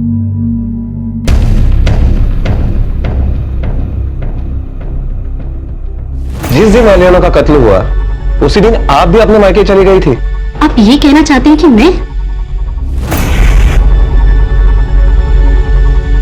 तुम्हें पता है तुम अपने ही बिछाए जाल में फंस गए हो। तूने 2-2 शादियां की, और जब वो दोनों एक दूसरे के बारे में जान गई तो तुम्हारे लिए मुसीबत बन गई, और उन दोनों में से एक को तुमने बड़े आराम से अपने रास्ते से हटा दिया। सर मैं बिल्कुल सच कह रहा हूं, मैंने किसी को रास्ते से नहीं हटाया, मैंने कुछ भी नहीं किया सर। अगर तू आराम से हमें बताएगा कि तूने एलियोना को क्यों मारा तो तकलीफ तुझे ही कम होगी, वरना उगलवाने के तो बहुत सारे तरीके हमें आते हैं। सर मैंने अलियाना को नहीं मारा। मैं तो किसी को मारने के बारे में सोच भी नहीं सकता हूँ। मार नहीं सकता, लेकिन दो शादियां कर सकता है। अब ये दो शादियां तेरे गले का फंदा बनेंगी। एक के मर्डर के इल्जाम में तू यहां बैठा है, और दूसरी मतलब अमिता तुझ पे केस करने वाली है। देख, अगर इस सच के बदले तूने अलियोना के बारे में हमें बताया तो हो सकता है हम तुम्हारी कुछ मदद कर पाएं, लेकिन अगर अब भी तुमने पुलिस से झूठ बोला तो तुम्हारी बची कुची इज्जत भी चली जाएगी। ठीक है सर, मैं आपको सच बताता हूं, सब कुछ बताता हूं। 6 साल पहले एक कल्चरल एक्सचेंज प्रोग्राम नाम का कोर्स कर रहा था मैं। मेरी मुलाकात वहीं अलियाना से हुई। वो यहाँ पर स्टूडेंट वीजा पर आई थी। उसकी टूटी फूटी हिंदी और इंग्लिश की वजह से हम दोनों की पहले बात हुई, और उसके बाद हम धीरे धीरे अच्छे दोस्त बन गए। समीर, मेरा वीजा एक्सपायर होने वाला है। I don't want to go back. वहाँ कोई काम नहीं मिलेगा मुझे। फैमिली को सपोर्ट करना है, इधर ही रहना है। अरे तो प्रॉब्लम क्या है, अपना वीजा बढ़वा लो। It's not possible. पर एक रास्ता है। अगर मैं किसी इंडियन को मैरिज कर लूं तो मैं इधर स्टे कर सकती हूँ परमानेंट। हाँ, ये तो अच्छी बात है, तो कर लो ना शादी। Will you marry me? Just your नाम। मैं चली जाऊंगी उसके बाद। Please Sameer, I won't meet you ever, please. Okay. Really? बस सर, उसके बाद हमारा कोर्स पूरा हो गया, और उसके वादे के अनुसार वो कभी मुझे मिली, ना ही कभी मैंने उसके बारे में सुना। फिर इन दिनों अचानक वो मेरे सामने आकर खड़ी रह गई। तो सर मेरा यकीन मानिए, वो मेरी बहुत अच्छी दोस्त थी, और मैं अपनी दोस्त का खून क्यों करूंगा सर? क्योंकि वो तेरे गले की हड्डी बन गई थी। वो तुम्हारे पास आना चाहती थी, जिसकी वजह से तुम्हारी बीवी तुमको छोड़ के जा सकती थी। तुमने उसे खुद से दूर जाने के लिए पैसे भी दिए। पैसे? वो 2 लाख जो उसके बैग से मिले, उन पर तुम्हारी उंगली को निशान थे, और पैसे देने के बावजूद भी जब वो चुप नहीं बैठी तब तूने उसे मार दिया। अलियोना से जुड़ी कोई जानकारी पुलिस के पास नहीं थी, और जानकारी का एक ही जरिया था, वो था पटेल परिवार। सबूत के तौर पर पैसों पर समीर और उसके बड़े भाई रसिक की उंगलियों के निशान मिले थे। बैंक से डिटेल मिलने पर पता लगा कि ये पैसे रसिक ने दुकान के अकाउंट से निकाले थे, पर समीर का कहना था कि उसने ये पैसे अलियोना को दिए ही नहीं, तो आखिर ये पैसे उसके पास पहुंचे कैसे? क्या रसिक का भी अलियोना के कत्ल से कोई संबंध हो सकता था, या फिर पटेल परिवार के और भी सदस्य इस कत्ल से जुड़े थे? इसी दिशा में आगे बढ़ने के लिए पुलिस ने समीर के पड़ोसियों से पूछताछ करने की ठानी। नहीं सर, पहले कभी झगड़े की आवाज तक नहीं आई। जिस दिन वो फिरंगी लड़की, क्या नाम था उसका, अलियोना, घर से गई थी, उससे 1 रात पहले घर से खूब चीखने चिल्लाने की आवाज आ रही थी। किसी बात पे बहुत बुरा झगड़ा था साहब। बेशरम, शर्म नहीं आई तुझे? शर्म? अरे यार, कैसे गला फाड़ कर चिल्ला रहे हैं? अंदर जाके देखे क्या? अरे जाने दो ना, उनके घर का मामला है, हमको बीच में पड़े। अरे यार, मैं कौन सा बीच में पड़ रहा हूँ? मैं तो ये कह रहा हूँ कि हमारी नींद क्यों खराब कर रहे हैं? हाँ, चैन से सोने भी नहीं देते, रात भर डिस्टर्ब करके रखते हैं। क्या हुआ था ये तो पता नहीं, लेकिन गौरव की वजह से झगड़ा हुआ था। वो है ही ऐसा साहब, 1 नंबर का आवारा। काम धाम तो कुछ करता नहीं, भाइयों से पैसे लेकर लड़कियों पे उड़ाता। यादव, अलियोना के कॉल रिकॉर्ड के मुताबिक सारे कॉल, आउटगोइंग, इनकमिंग, सारे नंबर पटेल फैमिली के ही हैं। सर, रिकॉर्ड देखकर तो यही लगता है कि अलियोना इनके अलावा और किसी से बात ही नहीं करती थी, ना ही किसी को कॉल किया है। और समीर के मोबाइल से जितने भी कॉल आए और गए, लगभग उतने ही कॉल गौरव के भी है।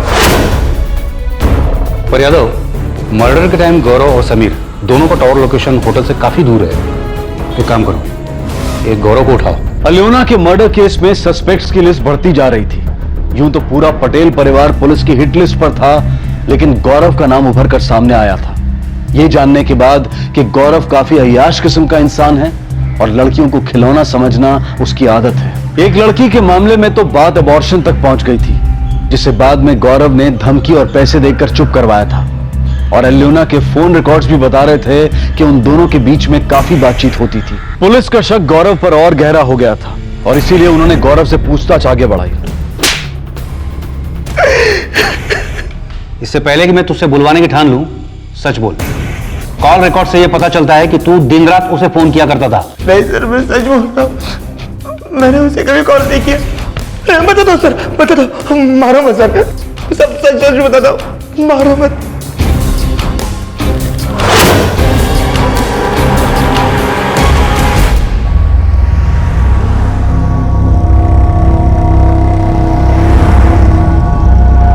हे एलियोना, हाय। हे, इट्स गिफ्ट फॉर यू, तुम्हारे लिए है, लो ना। मैंने बोला था नहीं चाहिए। नहीं चाहिए? Why don't you understand? Please go. अरे तुम्हें मेरा गिफ्ट नहीं चाहिए? ऐसा क्या है समीर भैया में कि तुम उसके साथ चिपकती हो और मुझसे दूर भागती हो? हे, बहुत प्यार से बोल रहा हूँ, प्लीज ले लो। अगर दोबारा ऐसा किया तो समीर को बोलूंगी। Cheap, dirty man.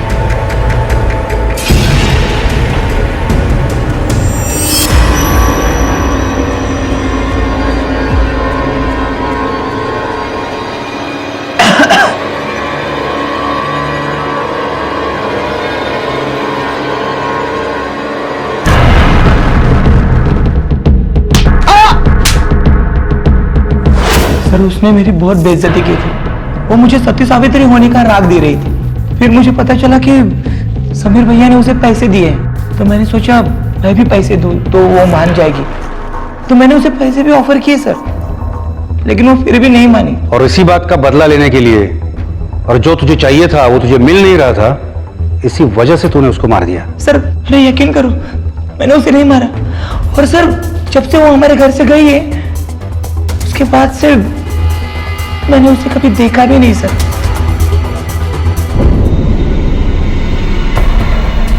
Mister Sameer, आप जा सकते हैं। मिस्टर रसिक, आप नहीं। क्यों सर? मिस्टर रसिक, ये आपकी दुकान के बैंक अकाउंट के डिटेल्स हैं। झूठ बोलने की तो सोचना भी मत, क्योंकि हमें पता है कि ये 2 लाख रुपए तुमने अपने अकाउंट से निकाले, और यही 2 लाख रुपए एलियोना के पर्स से बरामद हुए, जिस पे तुम्हारे उंगलियों के निशान मिले हैं। अब सीधे और सच बता, ये पैसे एलियोना के पास कैसे आए? सर मुझे लगा कि ये पैसे समीर ने एलियोना को दिए थे। एक दिन उसने मुझसे कहा था कि एलियोना बहुत मुसीबत में है और उसे पैसों की सख्त जरूरत है, तो मैंने पैसे अकाउंट से निकाले और दुकान में रख दिए थे। और जब अगले दिन आकर उस जगह पे देखा तो पैसे नहीं थे। मुझे लगा कि समीर ने एलियोना को दे दिए होंगे। तुमने समीर से पूछा नहीं पैसे दिए या नहीं? सर उतना मैंने जरूरी नहीं समझा। पटेल परिवार के लगभग सभी पुरुष किसी न किसी रूप में एलियोना से जुड़े थे।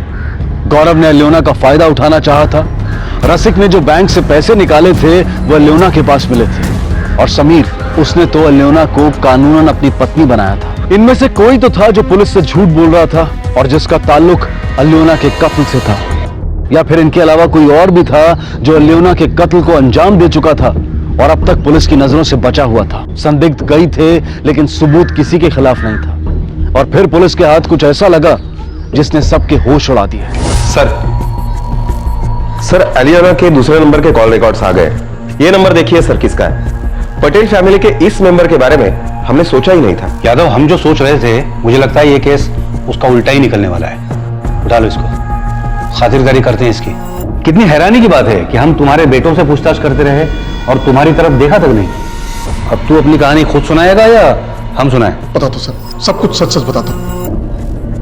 वो मीरा रोड में एक इवेंट के नाम पर एक एस्कॉर्ट एजेंसी है।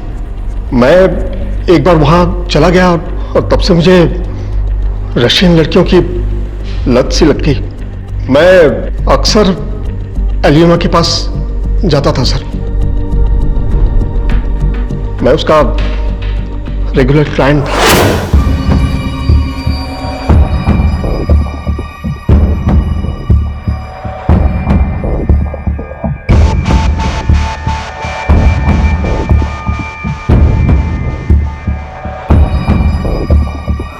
उसके कुछ दिनों के बाद एजेंसी वालों ने एलियोना की जगह पे किसी और लड़की को भेजना शुरू कर दिया सर।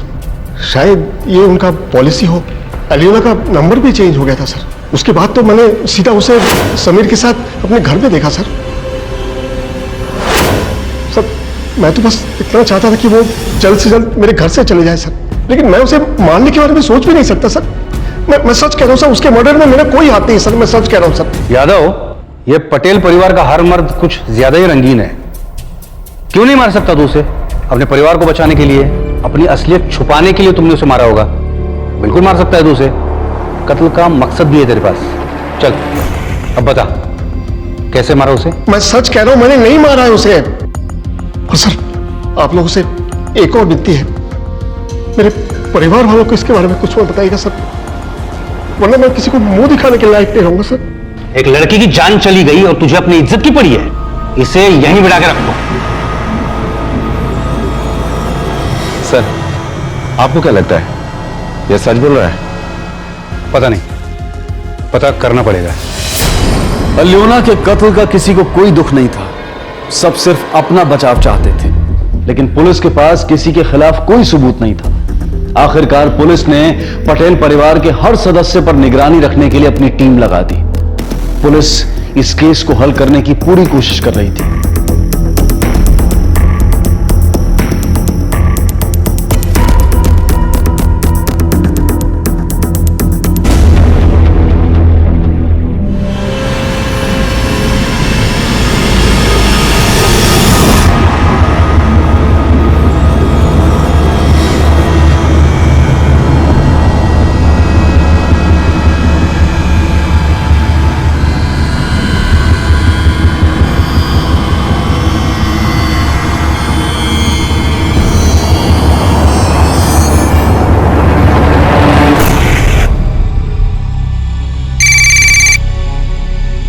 हेलो सर, वो मंदिर के अंदर गई। अंदर जाओ या यहीं इंतजार करो? अंदर जाओ, 1 मिनट के लिए भी नजर मत हटाना। Yes sir.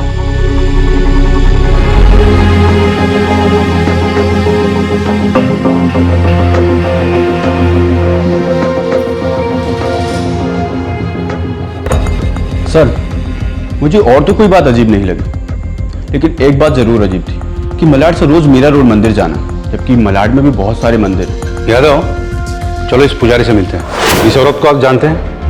हाँ, ये अपने पति के साथ मंदिर आती हैं, दोनों पति पत्नी पूरा सत्संग सुनते हैं, फिर कुछ देर मंदिर में बैठते हैं और फिर चले जाते हैं। हाँ, अभी कुछ दिन पहले दोनों में किसी बात को लेकर तू मैं जरूर हुई थी। आपके मंदिर में सीसीटीवी लगा है? हाँ, है ना।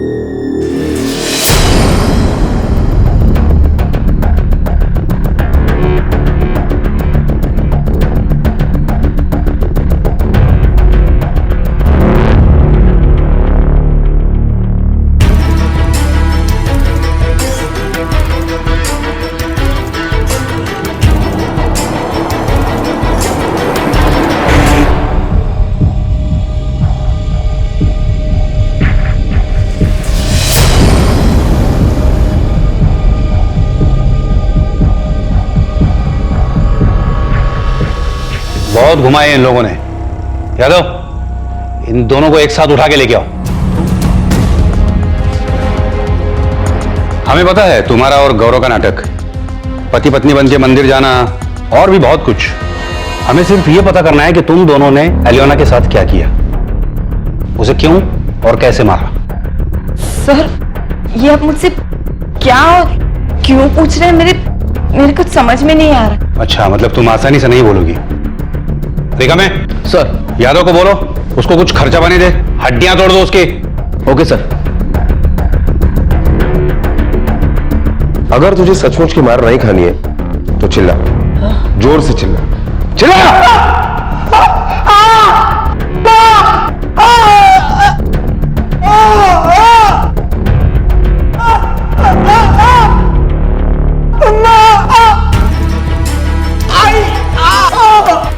इंस्पेक्टर साहब, प्लीज उसे मत मारिए, प्लीज। मैं आपको सब सच बताने के लिए तैयार हूं। उसे मत मारिए, प्लीज मत मारिए उसे, प्लीज। रुक जाओ यादव। मैं और गौरव एक दूसरे से प्यार करते थे। गौरव, तुम घर वालों को हमारे बारे में कब बताओगे? क्या कब बताओगे?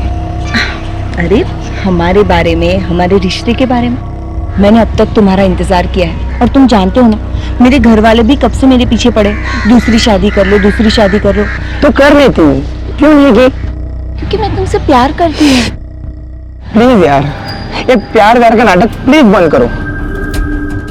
मैं सब जानती हूँ, तुम उस फिरंगन के चक्कर में ही यही सब कर रहे हो ना। अच्छा हुआ तुम खुद ही समझ गई, वरना मैं ही तुम्हें बताने वाला था कि अब बहुत हो गया, अब तुम ये रिश्ता विश्ता सब भूल जाओ, खुद आगे बढ़ो और मुझे भी आगे बढ़ने दो।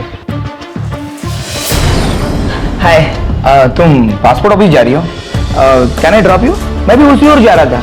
एलियोना, मेरे और गौरव के बीच कांटा बन चुकी थी। देख रही हूँ मैं कि किस तरह उस फिरंगन के पीछे लार टपका कर घूमते रहते हो। एक बात कान खोलकर सुन लेना, मैं उस चुड़ैल के साथ तुम्हें कभी नहीं जाने दूंगी, चाहे इसके लिए मुझे कुछ भी करना पड़े।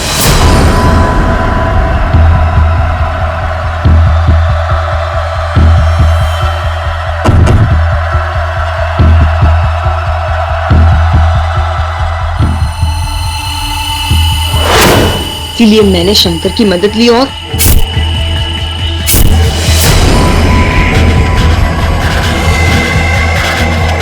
हेलो, काम हो गया। ठीक है। मारिक, लेके जाओ इसको।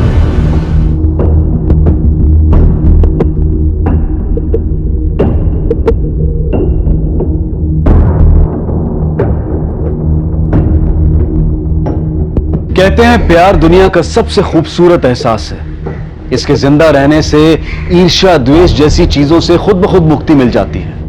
तो फिर निधि अपने आप को इस बेवजह की नफरत से अलग क्यों नहीं कर पाई?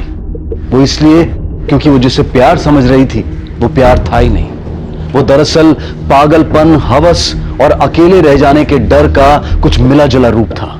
इस पागलपन, हवस और नाजायज रिश्तों की लड़ाई में बेचारी अल्योना बेवजह हार गई।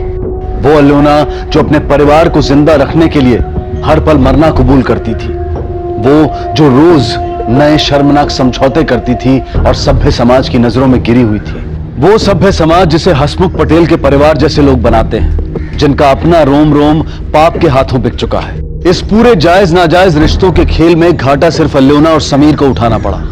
अल्योना ने इस नुकसान की भरपाई अपनी जान देकर की और समीर ने अपनी दोस्त गवाकर। समीर जो अल्योना की मदद करना चाहता था, एक सीधा सच्चा इंसान था। उसे शायद अब किसी रिश्ते पर कभी भरोसा नहीं होगा। अब मैं अनूप सोनी आपसे विदा लेता हूं, फिर मुलाकात होगी अगले एपिसोड में और खुलासा करेंगे एक और जुर्म का। तब तक अपना और अपने परिवार का ख्याल रखें और देखते रहें क्राइम पेट्रोल डायल 100। सबक एक को सीख हम सबको।